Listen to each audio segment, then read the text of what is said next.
ಬೆಳ್ತಂಗಡಿ ಶಾಸಕ ಹರೀಶ್ ಪೂಂಜಾ ಅವರನ್ನು ಬಂಧಿಸಲು ಪೊಲೀಸರು ನೂರಾರು ಸಂಖ್ಯೆಯಲ್ಲಿ ಬಂದಿರುವುದು ಅವರ ವರ್ತನೆ ಯಾವ ರೀತಿ ಇದೆ ಅನ್ನೋದನ್ನ ತೋರಿಸಿದೆ ಅಂತ ಕೋಟ ಶ್ರೀನಿವಾಸ ಪೂಜಾರಿ ಹೇಳಿಕೆ ನೀಡಿದ್ದಾರೆ. ಸುದ್ದಿಗಾರರೊಂದಿಗೆ ಉಡುಪಿಯಲ್ಲಿ ಮಾತನಾಡಿದ ಅವರು, ಶಾಸಕರನ್ನ ಬಂಧಿಸಲು ನೂರಾರು ಪೊಲೀಸರು ಮನೆಗೆ ನುಗ್ಗಿದ್ದಾರೆ. ಕರ್ನಾಟಕ ಸರ್ಕಾರ ಎತ್ತ ಸಾಗ್ತಾ ಇದೆ ಎಂಬುದಕ್ಕೆ ನಿನ್ನೆಯ ಘಟನೆಯೇ ಉದಾಹರಣೆಯಾಗಿದೆ. ಪೊಲೀಸರನ್ನ ಪ್ರಶ್ನೆ ಮಾಡಬಾರ್ದಾ? ಅಕ್ರಮ ಪೊಲೀಸ್ ಕೇಸನ್ನ ಪ್ರಶ್ನಿಸಬಾರ್ದಾ? ರಾಜ್ಯದಲ್ಲಿ ವಿಪಕ್ಷದ ಎಲ್ಲಾ ನಾಯಕರನ್ನ ಜೈಲಿಗೆ ಹಾಕುವ ವಾತಾವರಣ ಇದೆ. Police commissioner Shankar Bidari collar ಹಿಡಿದಿದ್ದು ಯಾರು ಅಂತ ನಾವು ಸಿದ್ದರಾಮಯ್ಯನವರಿಗೆ ನಾನು ನೆನಪು ಮಾಡಲು ಬಯಸ್ತೇನೆ ಅಂತ ಹೇಳಿದ್ರು. ಪೊಲೀಸರ ಬಗ್ಗೆ ಕೆಟ್ಟದಾಗಿ ಮಾತನಾಡಿದ್ದು ಯಾರು ಅಂತ ನೆನಪಿಸಿಕೊಳ್ಳಿ. ಈ ರೀತಿಯ ಅಧಿಕಾರದ ಅಟ್ಟಹಾಸ ಒಳ್ಳೆಯದಲ್ಲ ಸಿದ್ದರಾಮಯ್ಯನವರೇ. ಸಿದ್ದರಾಮಯ್ಯ ಸರ್ಕಾರ ಆಡಳಿತಾತ್ಮಕವಾಗಿ ಅಧೋಗತಿಗೆ ಇಳಿದಿದೆ ಅಂತ ಟೀಕಿಸಿದ್ದಾರೆ.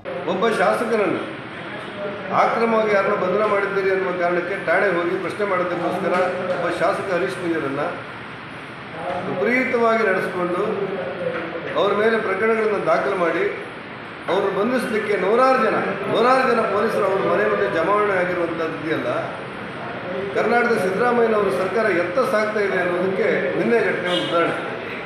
ವಿರೋಧ ಪಕ್ಷದ ಎಲ್ಲ ಶಾಸಕರನ್ನ ನೀವು ಬಂಧನ ಮಾಡಲಿಕ್ಕೆ ಇಷ್ಟಪಟ್ಟಿದ್ದರೆ, ಪೊಲೀಸರನ್ನು ಪ್ರಶ್ನೆ ಮಾಡಿದ್ದು ತಪ್ಪೇ ಅಂತೇಳಿ ಆದರೆ ಪೊಲೀಸ್ ಇಲಾಖೆ ನಡವಳಿಕೆಯನ್ನು ಮತ್ತು ಆಕ್ರಮವಾಗಿ ಪ್ರಕರಣ ದಾಖಲು ಮಾಡಿದ್ದು ತಪ್ಪಲ್ವ ಅಂತ ಕೇಳಿದ್ದಕ್ಕೋಸ್ಕರ ನೀವೊಬ್ಬ ಶಾಸಕರನ್ನು ಬಂಧನ ಮಾಡ್ತೀರಾದರೆ ಇಡೀ ಕರ್ನಾಟಕವನ್ನು ವಿಪಕ್ಷಗಳನ್ನು ಜೈಲಿಗೆ ಹಾಕುವಂಥ ಒಂದು ವಾತಾವರಣ ನಿರ್ಮಾಣ ಮಾಡ್ತಾ ಇದ್ದೀರಿ ಸಿದ್ದರಾಮಯ್ಯನವರೇ ಅಂತ ನಾವು ಹೇಳಬೇಕಾಗಿದೆ.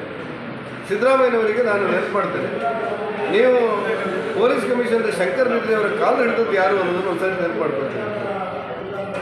ಪೊಲೀಸರ ಬಗ್ಗೆ ಕೆಟ್ಟದಾಗಿ ಮಾತಾಡ್ತಿರೋದು ಯಾರು ಅಂತ ನೆನಪು, ಸದನದಲ್ಲಿ ತೊಡೆದಟ್ಟಿ ಅಟ್ಟಹಾಸ ಮಾಡಿದ್ದು ಯಾರು ಅಂತ ಒಂದು ಸ್ವಲ್ಪ ನೆನಪು.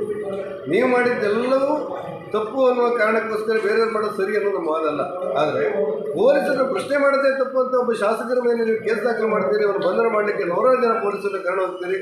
ಈ ರೀತಿ ಅಟ್ಟಹಾಸ, ಅಧಿಕಾರದ ಅಟ್ಟಹಾಸ ಯಾರಿಗೂ ಒಳ್ಳೆಯದಲ್ಲ ಅನ್ನೋದನ್ನು ಸಿದ್ದರಾಮಯ್ಯನವರು ಮತ್ತು ಪರಮೇಶ್ವರು ತಿಳ್ಕೊಳ್ಬೇಕಾದ ಅವಶ್ಯಕತೆ ಇದೆ ಅಂತ ನನಗನ್ಸುತ್ತೆ.